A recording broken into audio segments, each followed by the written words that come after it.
আসসালামু আলাইকুম স্যার। ওয়ালাইকুম আসসালাম। হ্যাঁ, কি অবস্থা? স্যার ভালো স্যার। স্যার একটা কথা বলতাম, বলো। আমার একটু বেতনটা স্যার একটু বাড়াই দেওয়া যায় না? বেতন তো আমি তোমার বাড়াতে চাই, কিন্তু তুমি তো নিজের ইচ্ছায় বেতন বাড়াতেছো না। কি কোন স্যার, এরকম বোকা কেউ আছে? আপনি চাইলে একটু সাইনটা দেবেন, যাইবো মালিকের, আপনার কি স্যার? খালি সাইন দিলে হয় না, এদিকে আসো। জি স্যার। দেয়ালেরও কান আছে।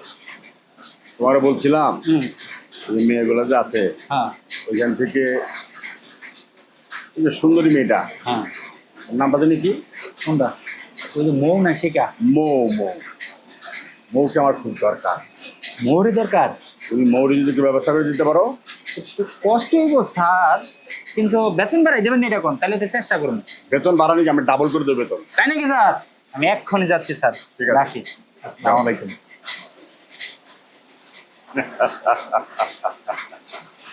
কাটা দিয়েই কাটা তুলতে হয়, এমনি তো পামই না। বেতন ডাবল দিলে সুর করে চলে আসবে আমার কাছে।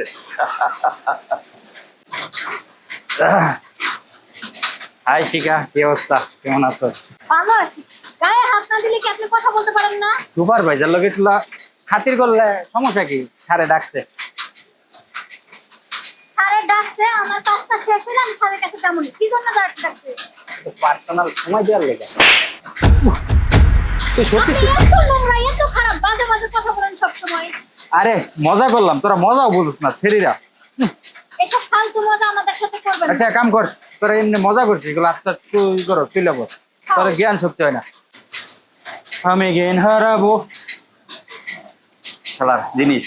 আচ্ছা ওই শোন, স্যার একটু ডাকতে তোরা। কি লাগে ডাকছে স্যারে? আমার হাতে মেলা কাম আছে। আরে কাজের ব্যাপারটা আমি দেখবো নি ওইটা। এই হন, এই মেশিনটা দিয়ে স্যার একটু চেম্বারে নিয়ে যেতে বলছে। কইতাছি তুই থাক, ম্যানেজার রান্না কেন আমারে ডাকতেছে, আমি আই আগে। আচ্ছা ঠিক আছে, যা তাড়াতাড়ি আহিস, আমি কিন্তু তুই মেশিন সামলাইতে পারবো না। আচ্ছা ঠিক আছে, আইতাছে আমি। যা। আসো আসো আসো। Yes sir. সব কিছু বলছো তো? জি স্যার, আমি কি না বললে আর নেই। ঠিক আছে, তুমি যাও। আসো, স্যারের কথা শোনো। বসো। হুম, তোমার নাম যেন কি? No sir. মৌ, নামটা খুব সুন্দর। আহ, বলছিলাম কি, কারখানার অবস্থা বেশ একটা ভালো না। মাল প্রোডাকশন হচ্ছে না, মাল বাইরে বিদেশে পাঠাতে পারছি না। তাই ভাবতেছি যে কিছু শ্রমিক এখান থেকে ছাঁটাই করবো। স্যার, ফ্যাক্টরি থেকে যখন লোক ছাঁটাই করবেন, এই লিস্টে কি আমার নামও আছে নাকি? হ্যাঁ, এর জন্য তো ডাকলাম তোমার জন্য। স্যার কি বলতেছেন? একবারে না খেয়ে মারা যাবো স্যার। অসুস্থ বাবা মাকে নিয়ে কোথায় যাবো বলেন? এই চাকরিটা চলে গেলে আমাদেরকে না খেয়ে থাকতে হবে। প্লিজ আপনি যে কোনো একটা ব্যবস্থা করুন না।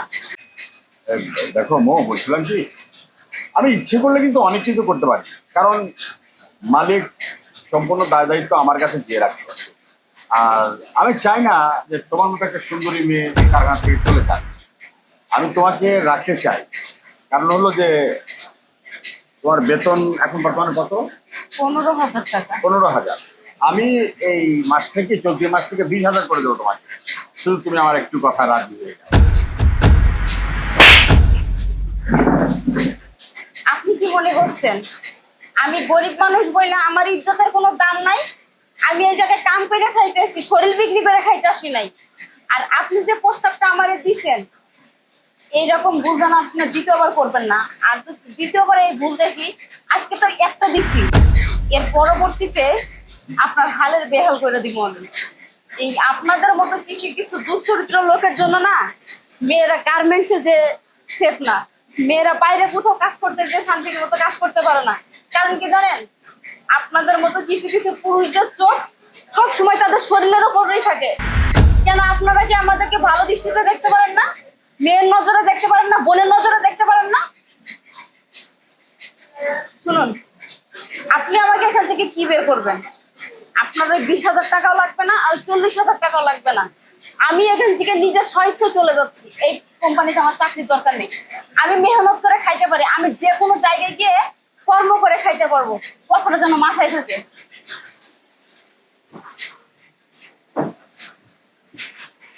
কামটা করলো, হ্যাঁ, আমার গালে চর বসা দিল। ওরে কারখানা রাখা যাবে না। মালিক সিঙ্গাপুর থেকে আসার আগেই চেনাপানা দিয়ে বের করে দিতাম। আর কেউ দেখেনি।